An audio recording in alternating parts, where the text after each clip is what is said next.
So mga tol, matapos pong isang ganap na maging unified WBC at WBO Super Welterweight World Champion si Sebastian Fundora, nang talunin niya ang dating may hawak ng WBO Super Welterweight World title na si Tim Tszyu nito lang nakalipas na Marso, kung saan tinalo niya ito via split decision. Mukhang mapapalaban muli si Fundora mga tol ngayong darating na October para depensahan ng titulo niya. Ayon po kasi sa pinagkakatiwalaang source na si Mike Coppinger, nagkasundo na umano na maglaban si Fundora at Errol Spence Jr. sa buwan ng October na gaganapin sa Dallas. So tuluyan na nga pong aakit ng super welterweight si Spence matapos siyang makatikim ng kauna-unahang talo sa kamay ni Terence Crawford sa welterweight division. Si Crawford nga din mga tol sa super welterweight na din lalaban at isang world title din ang laban nito kontra kay WBA Super Welterweight World Champion Israel Madrimov ngayong darating na August 3 sa Los Angeles. So kung manalo itong si Spence at manalo din si Crawford,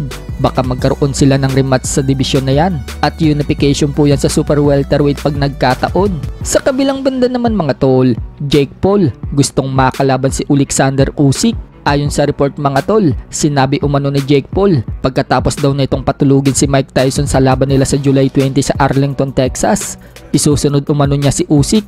Deserve daw niya makakalaban si Usyk kapag pinatulog daw niya si Mike Tyson. So anong masasabi nyo dyan mga tol?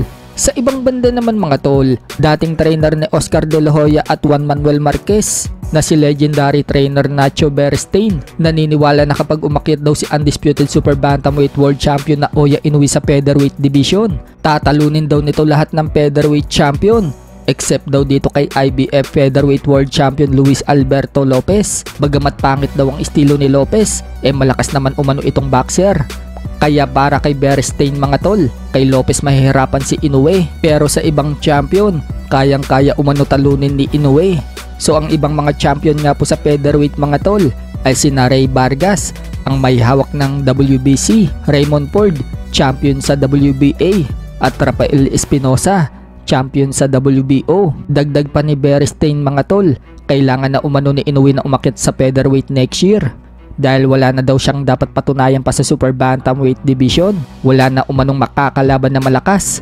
Mas marami umanong malakas na naghihintay kay Inoue sa featherweight. Sa ibang balita naman mga tol, sinabi nga po ng promoter ni Casimero na si Masayuki Ito ng Treasure Boxing Promotion, kung sakaling umakit umano itong si Inoue agad sa featherweight, baka sundan din daw ni Casimero itong si Inoue sa division na yon. Pero inaasahan pa din na maglalaban sila sa super bantam at makasingit si Casimero sa pinagpipilian ni Inoue na makalaban sa super bantam bago ito umakyat sa featherweight division.